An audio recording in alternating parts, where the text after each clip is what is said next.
Hello class, good afternoon. So today, I will discuss understanding decimals. Fractions whose denominators are powers of 10 are called decimal fraction. And these are the examples of decimal fractions: 1/10, 100, and 400. So we can write this one as 0.0 or 0.1.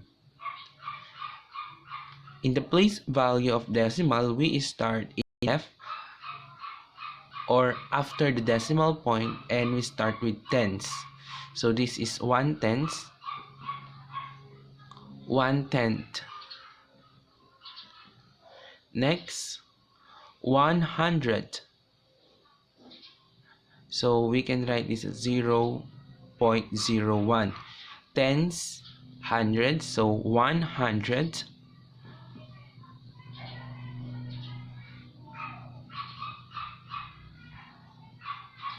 Next is 400s. So 0.04, 400s.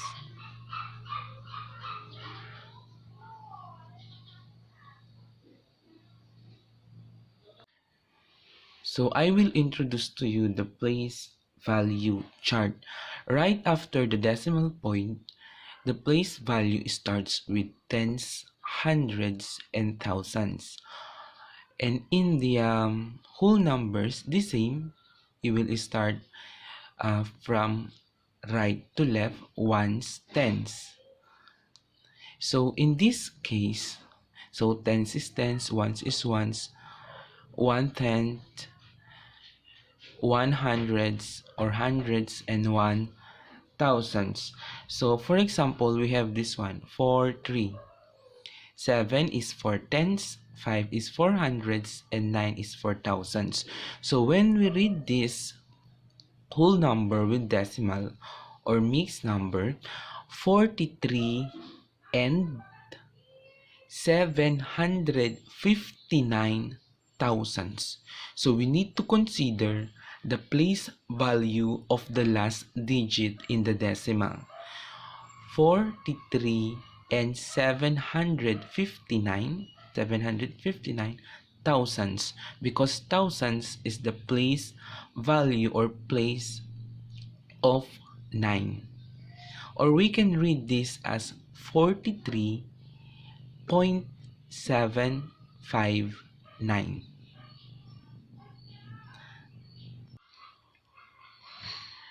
Let's write this word form into correct decimal form. So let's read first 508 thousands. This must be THS, thousands. So we can write this as, since this is THS, so this part is just the decimal part. So we can write this as 508 thousands or 0.0508.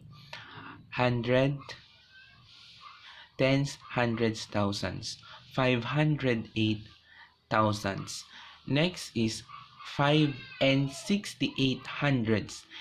And, okay, indicates decimal point. So 5 and 68 hundreds, 6, 8.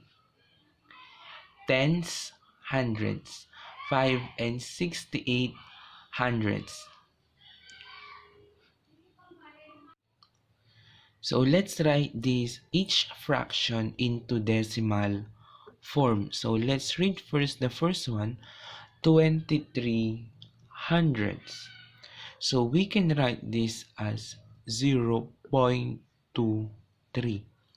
Tens, hundreds, 0.23 hundreds. Next, 9 tenth. So we can write this as 0.9. 9 is in tens place, 0.9. 9 or 9 tenths.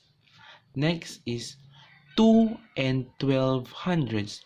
First 2 is the whole number and end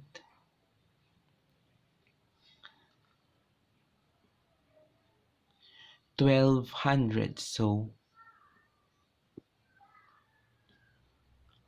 ones tens 12 tens hundreds 12 hundreds 2 and 12 hundredths. So our next example is 25,000. So what do you think is the correct way of writing this one?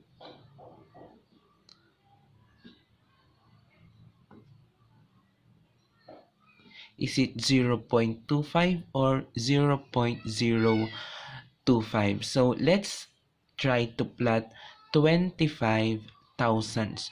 Since this is in thousands, therefore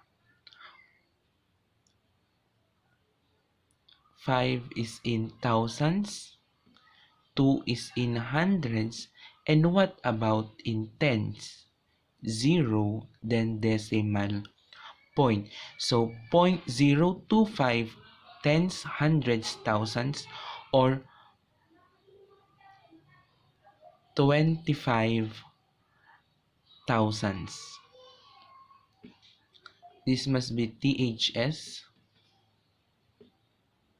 because we're talking about the decimal place.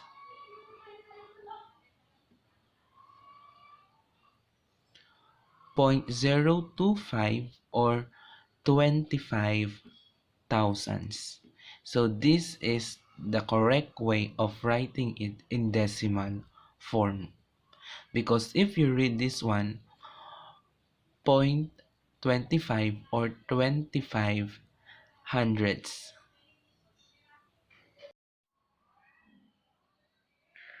For your activity, answer quiz A on page 127 to 128. 227 to 228. Write your solution on a sheet of paper.